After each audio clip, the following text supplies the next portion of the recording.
compound statements and connectives. Consider the statement, my friend passed the written test, but they did not pass the road test.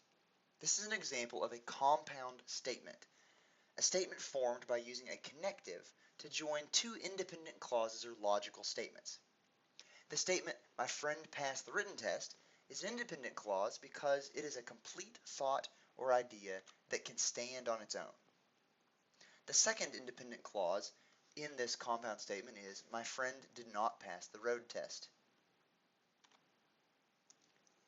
The word but is the connective used to join these two statements together, forming a compound statement. So, did your friend acquire their driving license? We know from some context that if you pass the written test but don't pass the road test, that you do not get your driving license. Now, that's actually an example of a conditional statement. Our next slide, we'll talk about conjunctions, but we'll come back to conditional statements. Conjunctions.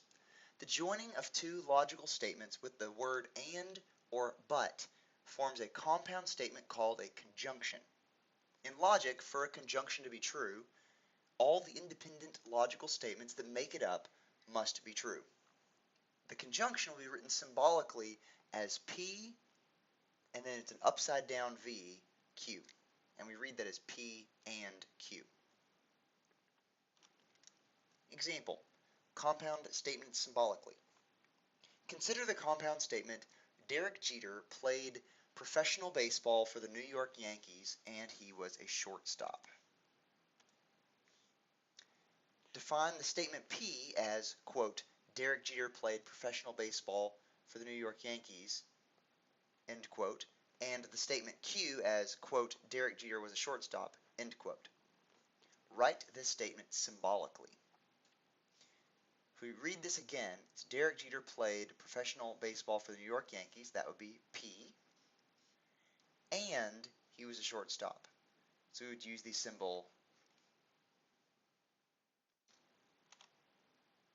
the conjunction, the and symbol, the upside down V, and then Q, because Derek Jeter was a shortstop, was defined as Q.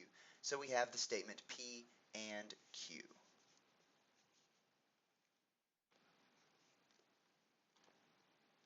Disjunctions. The joining of two logical statements with the word or forms a compound statement called a disjunction. The disjunction will be written symbolically as P, V, Q, and is read as P or Q. Unless otherwise specified, a disjunction is an inclusive or statement, which means the compound statement formed by joining two independent clauses with the word or will be true if at least one of the clauses is true. I'll add here, at least one means one, the other, or both. Now I hope you're thinking about those set operations right now. We're using a logical or and then the set operation or, they actually work very similarly. And that's true with the conjunction as well, and. Conditional. Joining two logical statements with the word implies, or using the phrase if first statement, then second statement, is called a conditional or an implication. The clause associated with the if statement is also called the hypothesis or the antecedent, while the clause following the then statement, or the word implies, is called the conclusion or consequent. Symbolically, this is written as P, right arrow, Q. That is the symbol right arrow. And we read that as P implies Q, or if P, then Q.